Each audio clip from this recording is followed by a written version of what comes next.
लेकिन तभी आपको समंदर में दूर एक शिप खड़ी नजर आती है जो ना तो आपके सिग्नल्स का कोई जवाब दे रही है और ना ही समंदर में आगे बढ़ रही है। इतना ही नहीं, और आप जब उस शिप के करीब जाते हैं तो आपको मालूम पड़ता है कि इस शिप में कोई इंसान ही मौजूद नहीं है और ये वीरान समंदर में बिल्कुल अकेली खड़ी हुई है और इसमें मौजूद सारा सामान भी बिल्कुल सही सलामत पड़ा हुआ है। तभी आपके जहन में ये सवाल आएगा कि आखिर इस शिप के क्रू के साथ क्या हुआ था और वो अब कहाँ है। हैरान कर देने वाली बात यह है कि ये सब हकीकत में भी हो चुका है। समंदर से अब तक ऐसी कई शिप्स मिल चुकी हैं और समंदर से मिलने वाली इन शिप्स को घोस्ट शिप्स कहा जाता है। आखिर क्या है इन घोस्ट शिप्स की हकीकत और इनमें मौजूद क्रू के साथ ऐसा क्या होता है जो वो अचानक वीरान समंदर में कहीं गायब हो जाते हैं, जिसके बाद उनका कभी कोई अता पता नहीं चलता। जानते हैं आज की इस वीडियो में।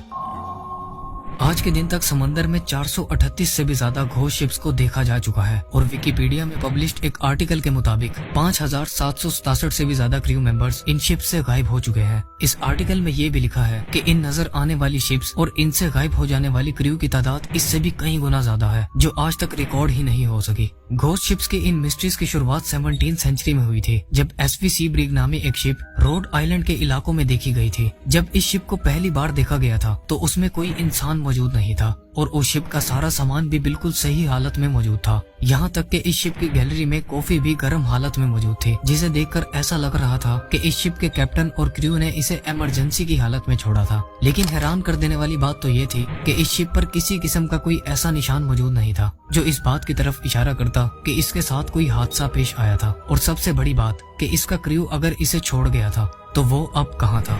उस वक्त तो इस शिप की कहानी पर किसी ने कोई खास किस्म की अटेंशन नहीं दी थी, लेकिन फिर ईयर 1872 में एक खौफनाक हादसा पेश आया जिसने पूरी दुनिया को हैरान और परेशान छोड़ दिया था। ये कहानी उस शिप की है जिसे वीरान अटलांटिक ओशन के बीचों बीच बिल्कुल अकेले खड़े देखा गया था। ये 7 नवंबर 1872 का दिन था जब मैरी सेलेस्ट नामी एक शिप ने न्यूयॉर्क से इटली के शहर जेनोवा का सफर शुरू किया था। इस शिप पर 10 लोग सवार थे, जिनमें शिप के कैप्टन ब्रिग्स, उनकी वाइफ और उनकी 2 साला बेटी के साथ 7 क्रू मेंबर्स भी सवार थे। लेकिन इन 10 लोगों के अलावा मैरी सेलेस्ट पर अल्कोहल के 1700 बैरल्स भी मौजूद थे जिन्हें इस शिप ने अटलांटिक ओशन से गुजरते हुए जेनोवा डिलीवर करना था। वहां पहुंचने पर शिप के कैप्टन को दूर समंदर में एक शिप खड़ी दिखाई दी जो ना तो आगे बढ़ रही थी और ना पीछे। ये मंजर देखने के बाद कैप्टन ने उस शिप को कई सिग्नल्स भेजे, लेकिन जब उस शिप से कोई जवाब ना आया तब कैप्टन ने उसके करीब जाने का फैसला किया। जब ये लोग उस शिप के करीब पहुंचे तो कैप्टन को मालूम पड़ा कि ये शिप और कोई नहीं बल्कि मैरी सेलेस्ट थी, जिसे न्यूयॉर्क से निकले हुए पूरे 28 दिन गुजर चुके थे।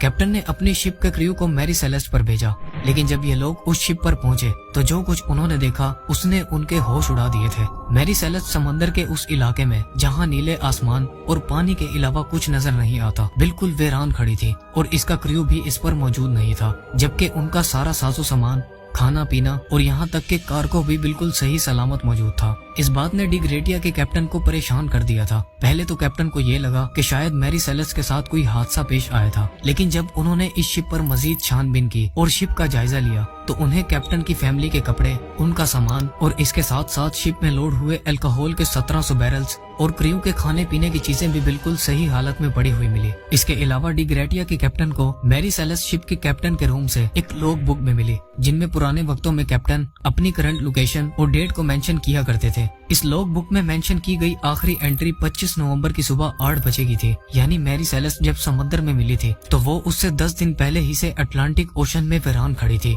शिप पर मजीद इन्वेस्टिगेशन करने के बाद कैप्टन ने नोटिस किया कि शिप पर लाइफ बोट्स मौजूद नहीं थे, जिसका मतलब ये था कि इस शिप के साथ जरूर कुछ वाकया पेश आया था, जिसके बाद सब लोग अपनी जान बचाने के लिए लाइफ बोट्स पर कहीं भागे थे। रिसर्च के दौरान मैरी सेलेस्ट के कैप्टन की तलवार भी उनके बेड के नीचे से अनटच्ड हालत में मिली थी, जिसका मतलब ये था कि इन पर किसी किस्म का कोई हमला नहीं हुआ था। इसके साथ साथ इस शिप के निचले पोर्शन में जगह जगह पानी खड़ा हुआ था, लेकिन ये इतना नहीं था जो मैरी सेलेस्ट जैसे शिप को कोई नुकसान पहुंचा सके। जब डी ग्रेटिया के कैप्टन को किसी बात की समझ न आई तो उन्होंने शिप को वापस अपने साथ ले जाने का फैसला किया, इस उम्मीद के साथ कि उन्हें इसके बदले कुछ न कुछ इनाम मिलेगा, क्योंकि आईएस लॉ के अकॉर्डिंग अगर कोई किसी शिप को समंदर से रेस्क्यू करता है तो उसे शिप की वैल्यू के मुताबिक रिवॉर्ड दिया जाता है। जिब्राल्टर पहुंचने के बाद इस शिप को अथॉरिटीज ने अपने अंडर कर लिया